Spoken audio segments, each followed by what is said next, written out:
Welcome you all to the lecture series of Embedded Controller. In this video, we are going to see the architectural difference between the processor and the controller. As we already know, the microprocessor is defined as a central processing unit which is fabricated on a single integrated circuit chip. So it is used to perform arithmetic, logic and control operations. So it is having only the central processing unit. It requires the external memory such as RAM, ROM and IBARO devices and other peripherals. So this is the microprocessor system block view. So 8085 and 8086 are the popular 8-bit microcontroller. So it is having the central processing unit alone. So externally we need to connect the memory, that is RAM, and program memory, which is called ROM, and IBARO, that is input output ports, and timers and other IC peripherals. So and the CPU is to process the unit, and it does not have any RAM, ROM and IBARO inside. So it needs to connect RAM, ROM and IBARO timers. So it is a high performance and high clock speed which is in the range of gigahertz in the modern processors, and it is used to operate in a general operating systems and executes complex programs. And inside the microprocessor, there are three core units. One is ALU, that is arithmetic and logic unit. Another one control unit, and final one is a register. So the ALU performs measure of method operations, that is addition, subtraction and logical operations, etc. So and the control unit instructs the processor, that is it first detects the data, that is called as fetch.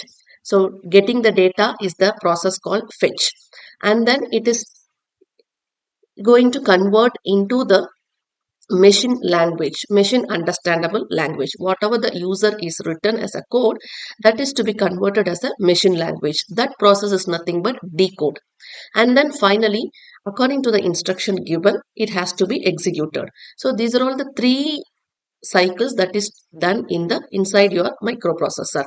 So the first operation is fetch, which is getting the data, decode, so that is converting the instructions into machine understandable language, and then finally operation is done by the execution process. So this is done by the control unit, and it decodes and tells to the processor what has to be done. And the register is called the data handler, that is it holds the data which is to be processed, and it holds the addresses that is being processed right now.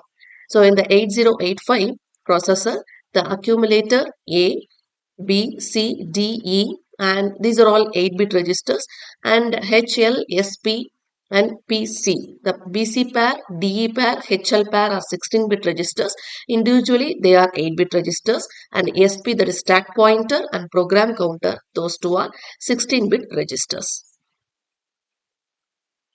Now coming to the microcontroller.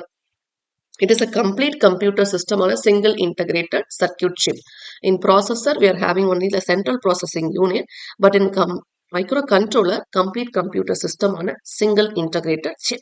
It consists of CPU, RAM, ROM flash, IBARO, timers, and ADC and other communication peripherals in a single chip, all built in together. So this is the block diagram of microcontroller. In a single chip, that is CPU core is there, memory, that is RAM and ROM flash memory is there, and IBARO ports and timers, ADC, UART, SP, I2C, other peripherals are inside a single chip. That is your microcontroller. So it is single chip system, only which is having fewer components and is very less cost. So it is used for real-time control, and it is particularly designed for a dedicated task and designed for a battery operated embedded systems. So inside a microcontroller, there will be a CPU core, that is a processing brain, and executes the instructions from the flash memory, and RAM, that is random access memory. So it holds variables, arrays and stack during the runtime, and timers and counters. It is used to generate the time delays, and communication peripherals, that is famous communication peripherals like UART, SPI and I2C. So it is used to connect the displays, sensors and Wi-Fi modules and other ICs for serial communication modules. And flash memory, ROM is available. So it stores your C program permanently. And though the power is off, whatever the code saved in the ROM is not vanished, it will be still alive in your ROM memory. So GPIO purpose pins ports are nothing but general purpose IBARO pins. So the same pin will be acting as an input as well as output. It is used to connect to LEDs, buttons, and sensors.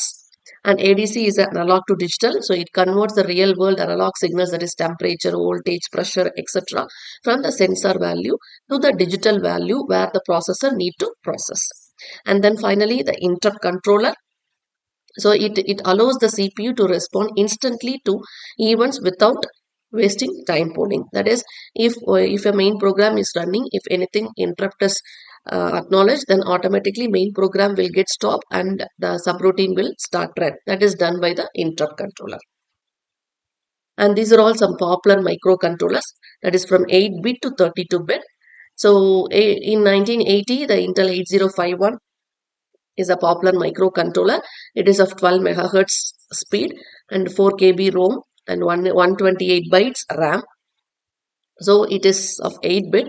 So it is a father of microcontrollers. So still it is used in all the architectures, and most of the educational universities uses this microcontrollers. And in 2000s, microchips popular PIC family were being introduced with Harvard architecture. So it is having totally 5 IBARO ports, ADC, UART, SPI, I2C, and built-in is there. So it is for mainly industry control projects, and it is a popular 8-bit microcontroller. Operating frequency is about 20 megahertz and RAM is 368 bytes and ROM is of 14 kilobytes. So in later 2016, 2006, Atmega 328 were introduced with 8-bit and 16 megahertz. So the RAM and ROM size has been increased.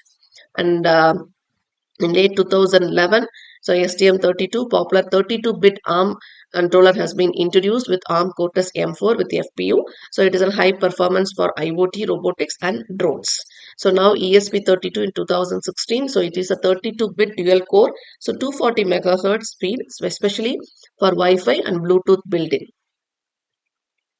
So the basic key difference between the processor and controller. So processor, CPU on a single chip, controller, complete computer on a single chip. So it requires external RAM, ROM, and microcontroller.